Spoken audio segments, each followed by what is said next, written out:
They tried to make me go to rehab. I said no, no, no.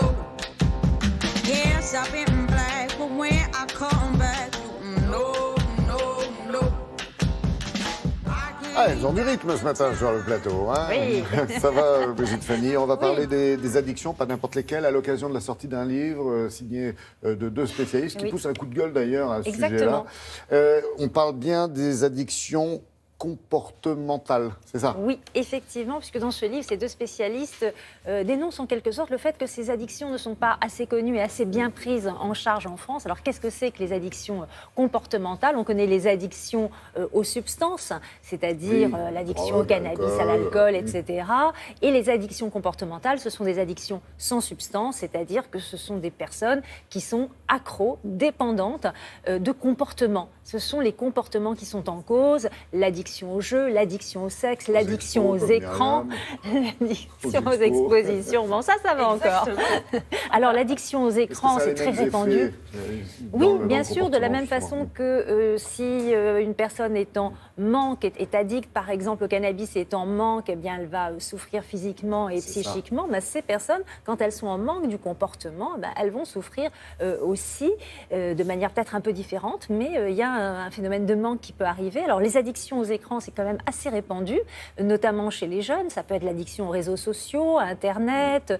On parle, au téléphone portable aussi, on parle aujourd'hui même de binge watching. Sur le même mode que le binge drinking, ce sont des personnes qui vont faire une sorte de marathon télévisuel pour regarder pendant des heures, des week-ends entiers, des nuits entières, par exemple tous les épisodes d'une série, toutes les saisons d'une série, sans s'arrêter. Alors, le problème, c'est que beaucoup de gens se disent ce ne sont pas des vraies addictions, ces gens n'ont pas besoin d'aller voir un psychiatre, n'ont pas besoin de se soigner. Or, les dernières recherches, notamment en imagerie cérébrale, montrent qu'on peut être drogué sans drogue. Et justement, le problème, c'est que ce n'est pas assez reconnu. Et ces addictions, on peut pourtant les prendre en charge. On regarde.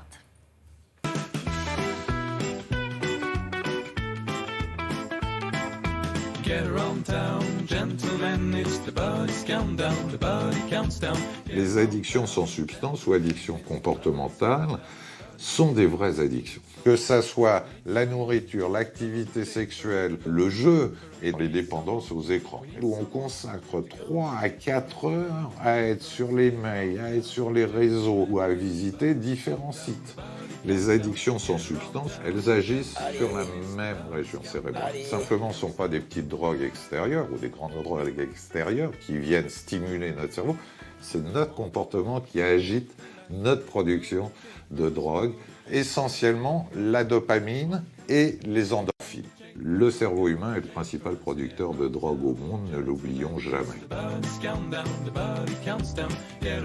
Les addictions sans substance vont entraîner non pas forcément un manque physique quand il y a sevrage, arrêt brutal, mais un changement de l'humeur fort désagréable, des troubles du sommeil notamment, et on est là dans une définition de l'addiction. À la fois une perte de contrôle de son comportement et puis un mal-être, on pourrait dire une souffrance à l'arrêt de l'activité addictive. La prise en charge des addictions comportementales est en train de montrer d'excellents résultats. Elles se fondent très clairement sur 2 piliers. Un pilier pharmacologique assez spécifique, calmer la région cérébrale qui est excitée par le comportement addictif. Alors ce ne sont surtout pas des antidépresseurs, mais plutôt des régulateurs de l'humeur. Et l'autre pilier est celui des thérapies comportementales et cognitives. Voilà. Donc vous êtes venu pour des troubles liés à une... La personne repère pourquoi elle s'est faite déborder par son comportement qui au début lui apportait des choses plutôt agréables, une facilité peut-être à retarder l'endormissement, une occupation de la pensée, ça lui évitait de penser à des choses un peu désagréables. L'addiction, c'est une perte de contrôle. Comprendre, c'est déjà se réapproprier ces trésors que sont la santé et la liberté. Alternative au conseil?